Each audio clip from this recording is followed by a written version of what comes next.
Welcome back to the video, guys. This is a sequel to the previous video I just posted, still on the event in Niger Republic. Okay, so for those of you who are just seeing this video, you have like two other videos to catch up on in order to understand this story. Okay, so the two videos are linked here and somewhere here. Go watch them, then you come back to this story. For those of you who have been following, welcome back and thank you for coming back. If you're coming back for the first time, you're welcome as well. I'm Virtue Grace, the African storyteller.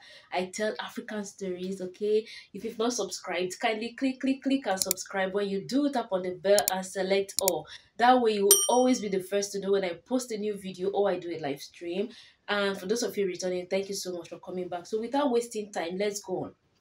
In the previous video, I brought you updates about the political events happening in Niger and the response from ECOWAS and Nigeria. Okay, so in that video, I talked extensively about the fact that ECOWAS had issued ultimatum to the military junta in Niger, urging them to restore democracy or risk military interventions by ECOWAS or Nigeria, as the case may be, because I said oftentimes when you hear ECOWAS, what comes to mind is Nigeria, because Nigeria is the big brother that calls the shots in ECOWAS.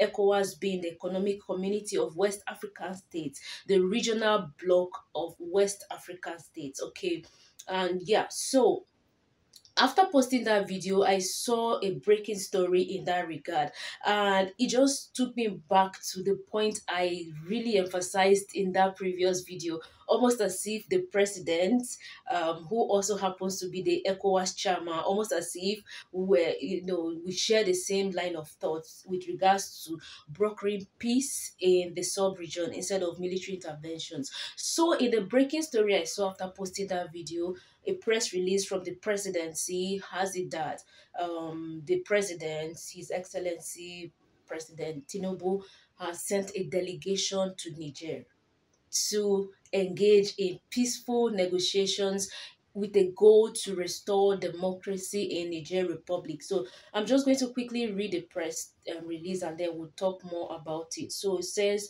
State House press release, and this is on the 3rd of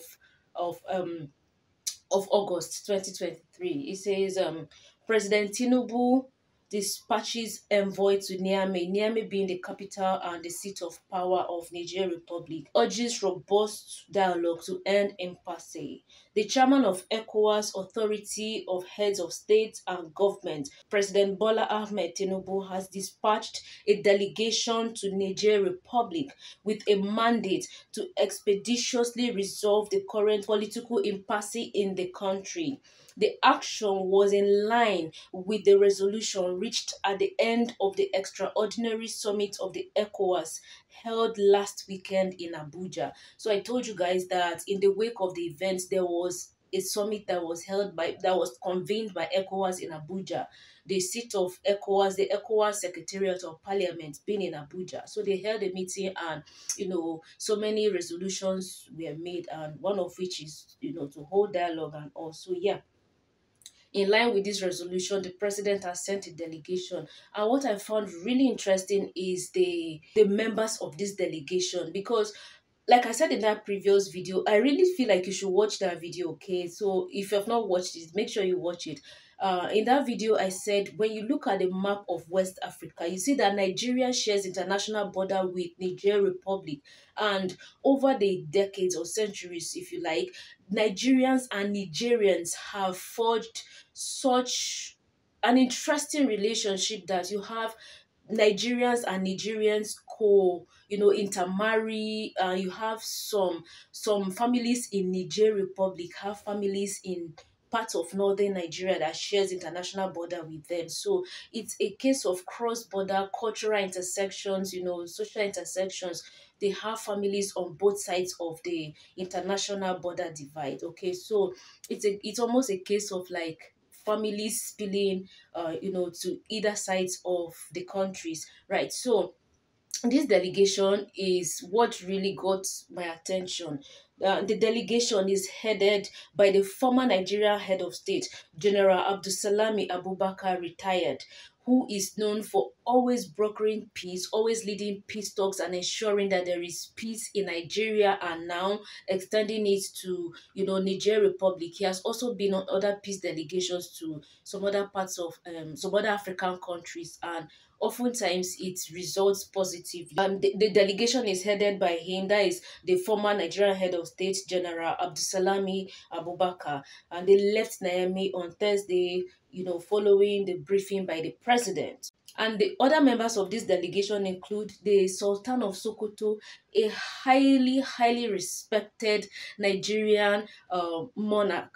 Okay, he's a very, very respected traditional and religious leader in northern Nigeria and across the country. So, because of that relationship that Nigeria has with Niger, he is also respected in Niger. So you see that it's a well calculated move that has been taken by the president, or by ECOWAS, if you like, to ensure that this delegation is going to yield positive, outcomes. The Sultan of Sokoto is Alhaji Muhammad Saad Abubakar III, and the president of the ECOWAS Commission, His Excellency Omar Aliu Toure. So these are the three-member delegation that has been sent to Niamey in Niger Republic to engage in peaceful dialogue in order to ensure that democracy is restored back in Niger.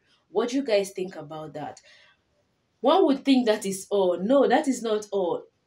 Another delegation was actually sent to Libya and Algeria, and you'll be wondering, why send a delegation to Libya and Algeria? What business do they have in this whole thing? It's not far-fetched. It's a diplomatic move. In the event that peaceful dialogues and negotiations fail, then I'm assuming or guessing that the next move would be a military intervention in Niger. Okay, and why then send a delegation to Algeria and Libya? That's because if you look again at the map of West Africa or Africa, you are going to see that Niger shares international borders with Algeria and Libya.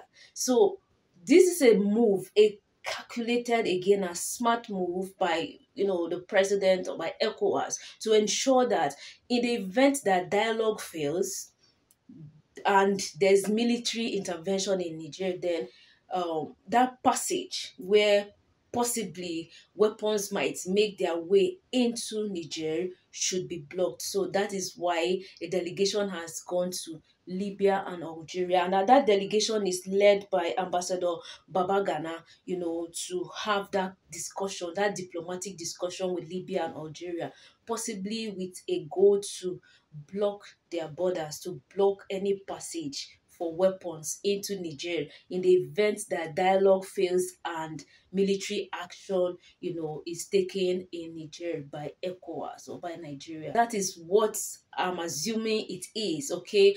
But what do you guys think? Honestly, if you would ask me, fingers are crossed, and I just hope that things are resolved in a way that there is no negative implications or impact on the people of Niger and on the people of Nigeria. We just want a peaceful sub-region, which is the West African sub-region and Africa in general. And if you look at the press release, something interesting that was said in this press release, briefing the two delegations, President Tinubu charged them to engage all stakeholders robustly with a view to doing whatever it takes to ensure a conclusive and amicable resolution of the situation in Niger for the purpose of African peace.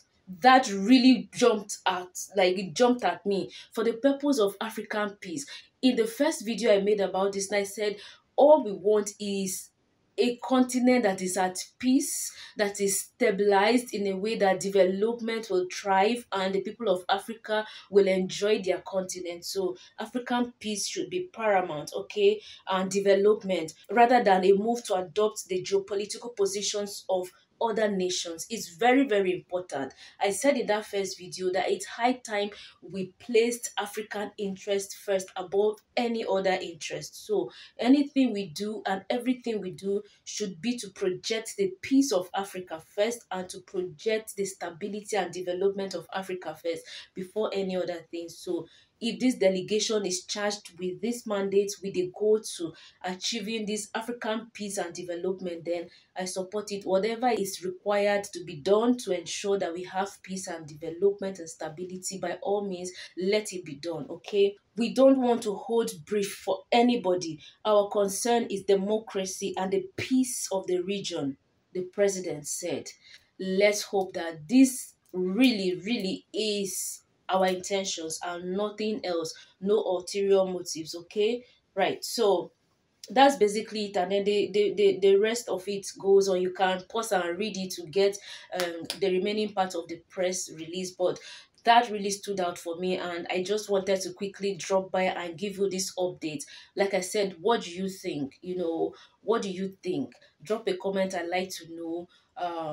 Are you optimistic that this peaceful delegation to hold the peace talks is going to yield any positive outcomes and ensure that there's peace in the West African sub-region? Drop a comment. I'd like to know. And if you've not subscribed, kindly click on that subscribe button. When you do, tap on the bell and select all.